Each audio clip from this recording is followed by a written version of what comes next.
Hi. Hi, hey everybody, it's Les from Rialto. Look who I've got. I've got Dan Stewart from Happy Grasshopper. Hiya, Dan. Hey, Les. Good to see you.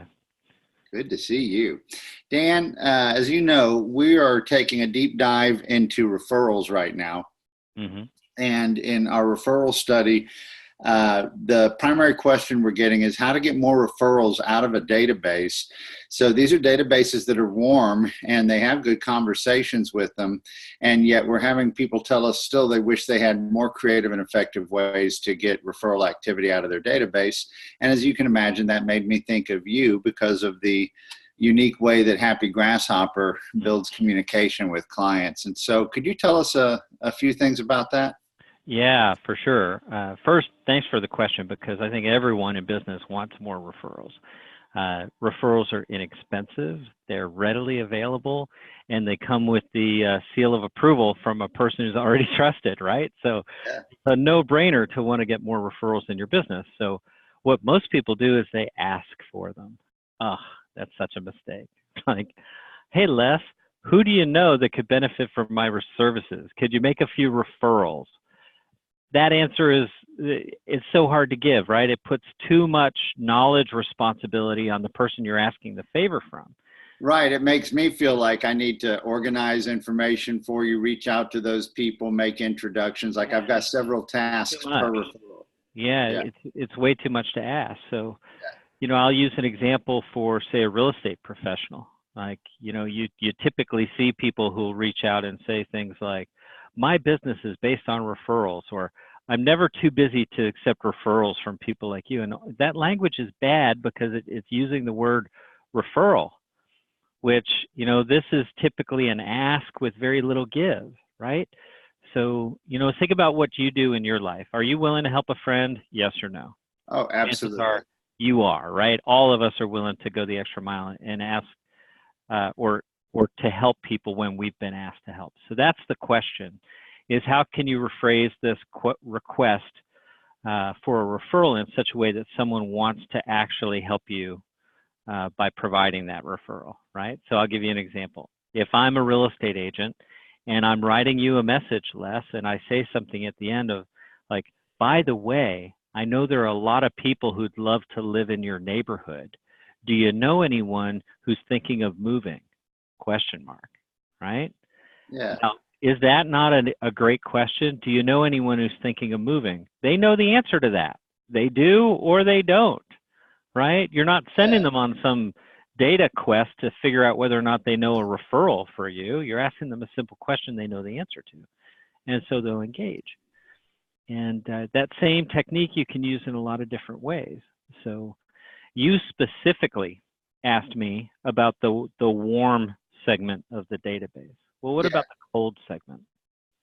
Like, Well, even more so, I suppose, right?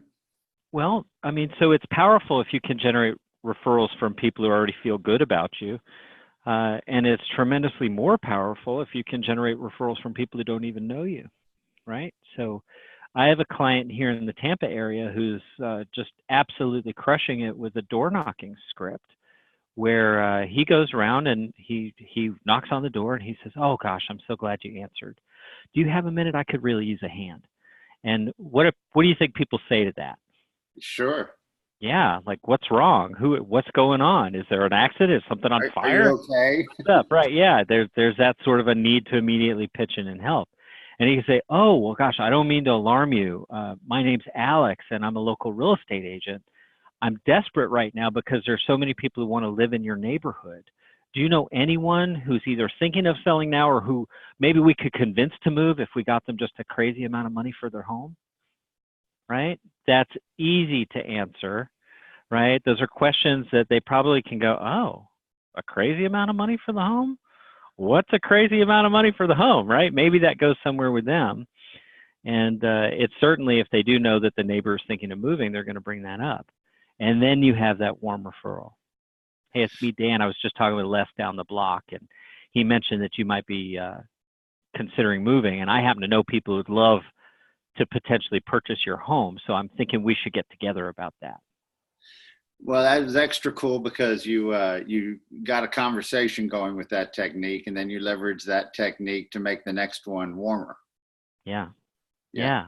Yeah. Yeah. It's often about having a conversation develop enough momentum to deliver the payload where, so many people walk through life with just horrible conversations. Hey, Les, how are you? I'm fine. Great. Yeah, me too. All right, bye. Well, it makes me blush to even think that I am sure I have done that. Yeah, I'm We sure. all do that. We all do that. And every time we do, we're robbing the world of an opportunity to make a difference. Yeah. Yeah, it's fantastic. Well, those of you that don't know that are meeting Dan in this video for the first time, maybe Happy Grasshopper has a unique method of communication. I say unique; it's really just much more human and more likely to get a response and warm your list than most of us are able to on our own. And I definitely still meet agents, Dan, who say, "Are you ready to do business now? How about now? Would you like to do business now? It's Tuesday. How about Tuesday? Do you like to do business on Tuesday?" And it doesn't seem to warm and lead them along with human relationships the way you guys have figured. Well, so you bring up a really valid and valuable point here because people buy and sell real estate on their own time frames. True or false? Yeah. Yes. I mean, True. they do. Just because we might be a great agent for someone doesn't mean we can convince them to buy or sell when they're not ready to. So it's far better to have a strategy where we show up in their lives consistently without a sales agenda. Let's build that relationship over time. Let's get that relationship equity so high that our competition becomes invisible to that person. Like that's just a much smarter way to grow a business. Yes, sir. I know it is, and I appreciate you helping to explain it. It's one of those really simple points that everybody knows is true when they hear it, and yet so many of us are stuck in the previous mindset. Yeah. Well, there's like three big blockers in the way. The first is organization. Like, I don't care what business a person's in. If you ask them if their database is as organized as it should be, the answer is almost always no. In fact, it's really bad. So, we end up with our contacts in our phone, in our email, in our CRM systems, in spreadsheets, on paper forms people fill out at events. And it's difficult to like merge and deduplicate and make sure we're sending the right content to the right people at the right time. So, you want to talk about a foundational element for success with nurturing a database, it's organization. Like you just can't get anywhere until you've got that step done. And then there's still two more blockers, right? Right. The next blocker is technology. Like, which system? Like, Yeah. Right. what's the right thing to automate? What's the wrong thing to automate? Just because it's possible to automate things doesn't mean you should.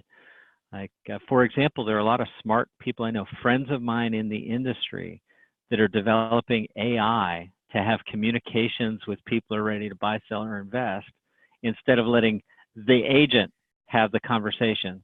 That is the stupidest waste of time and effort I've ever heard. Like, it's insane, Les. It's absolutely insane because if you're going to stay viable into the future, you've got to justify that by providing outstanding service. And if you're saying, oh, well, that bot can do it just about as well as I can, and you let the bot do it, how does that make sense? Like, what value are you really bringing to the world if some AI can do it just as good as you are? Yeah, it seems like the bots are helpful here and there, yet when it comes time for the client communication, I think it's agent intelligence we're looking for. Yeah, Artificial absolutely. intelligence. Yeah, I agree with you on that one. Yeah, And agent yet, intelligence is the key we there. hear about it more every week. I hear about people wishing they could bank on artificial intelligence for their communications more each Yeah. week, it seems. Mm-hmm. Yeah. Yeah, I think that that's something that is really going to be a big mistake. Like, Yeah. we do this, right? Because evolution isn't easy, right? Every business that's growing and trying to do big things breaks some things along the way. And sometimes industries get broken in the process. I've lived that firsthand. I spent 15 years in an industry that does not exist today. Like, wow, that level of disruption is not something I'm alien to. And what I know for sure got me through that personally is exactly what will get agents through whatever can happen. And that's the quality of the relationships that they have with the people in their lives. There's nothing that's more important than that. So, those three things, right? Get that database organized, right? Get the tech straight, automate the right things, not everything. And then the third leg is what to say. You've got to have a plan to communicate things of value at the right time. And don't talk to me about, well, what's the right frequency? Is it every 3 weeks? Is it every 2 weeks? Is it every day? Right. It doesn't matter. It doesn't matter, Les. What matters is the relevancy of the relationship between the sender and the receiver. Okay? Who's really important in your life, Les? Name somebody. Let's see, my investors in my company. Okay. And if they sent you an email at 2 a.m. that had a horrible subject line, are you still going to open it? Sure. Yes. Yeah, because they're relevant to you. Absolutely. Right. So we're using email as one example here. The channel doesn't make a difference, but the more equity you have, the more value there is in that relationship, the less concern you need to have about getting things right, like the time of day of the send or the frequency of the messaging or the interval, right, to phrase it slightly differently. So think about that, right? What kind of person do you need to become such that the people you're wishing to communicate with want to hear more from you? That's the question that matters. All right. All right, Dan. Well, I wish I had time to ask you a bunch more questions. Next time we chat, let's talk about the multi-pronged way that Happy Grasshopper is getting to people.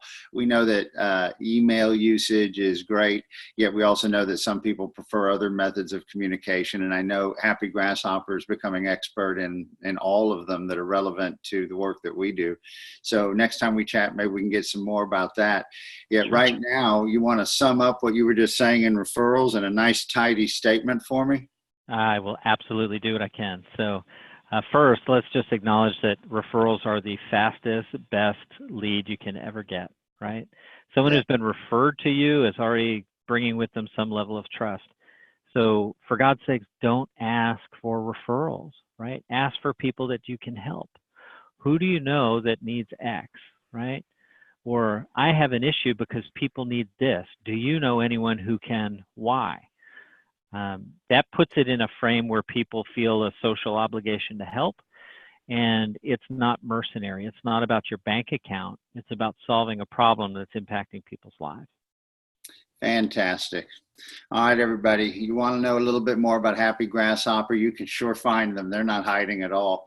Go to happygrasshopper.com. Dan, I appreciate it so much. I hope to see you at a live event soon. Or folks, if you would like to get a referral or any more information from us, remember, I'm Les at rialtoacademy.com. That's Les with one S at rialtoacademy.com. Thank you so much, Dan. Appreciate it. Yeah, you're welcome, Les. Cheers. Cheers. Bye-bye.